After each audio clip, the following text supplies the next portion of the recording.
Hi students, welcome home to Mars. Today we shall study the third muscle in the pectoral region, and that's called as subclavius. That means it lies just below our clavicle.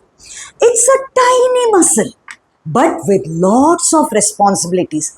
It's not going to do adduction, abduction, medial rotation, flexion and so on, but it's going to protect, support our clavicle, and just not that, it's going to protect the subclavian vessels. So let us see, where is this muscle?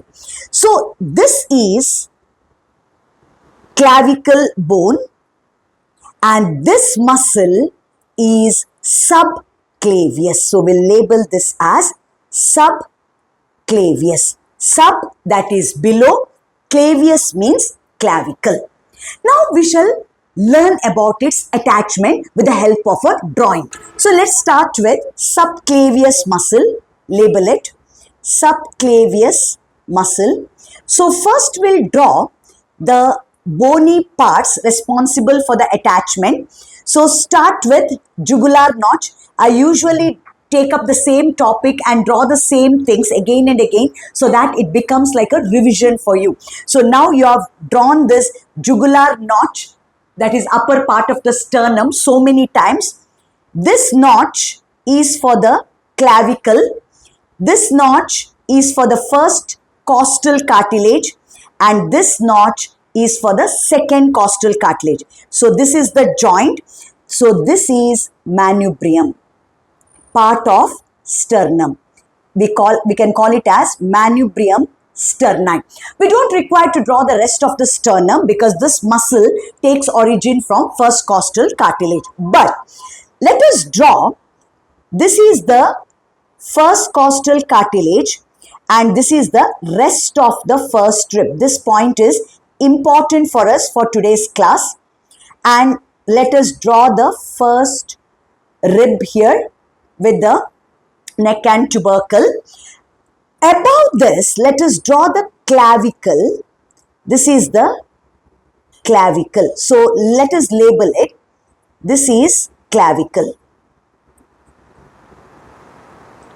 Clavicle, and this is first costochondral junction. Costo means rib, chondral means cartilage. So this is first costochondral junction. That is the junction between the bony part of the first rib and its cartilage. Now, just below the clavicle, there is a groove which we have discussed when we dealt with clavicle bone. This groove is called as subclavian groove.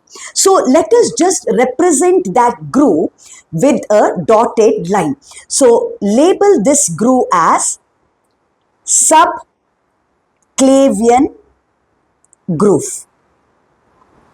So this subclavius muscle takes origin from the first costochondral junction and gets inserted to the undersurface, that is to the subclavian groove. So the origin, this is the origin, first costochondral junction is the origin, and to the subclavian groove is the insertion.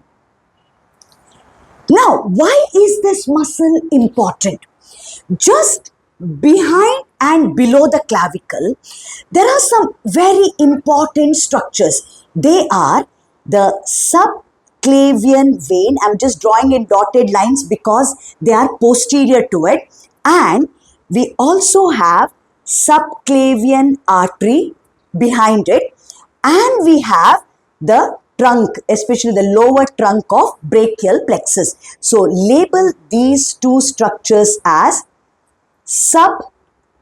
subclavian vessels.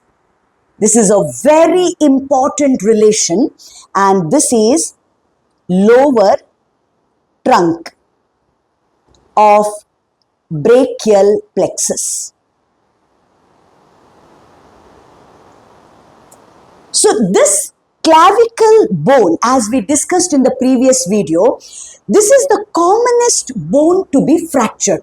So when the clavicle fractures, it might injure the structures underneath, that is subclavian vessels and lower trunk of brachial plexus. But the presence of this muscle, that is subclavius muscle, it actually protects those structure. So that is why subclavius muscle is clinically very, very important. Now, what is the nerve supply of subclavius muscle? Nerve supply is by nerve to subclavius.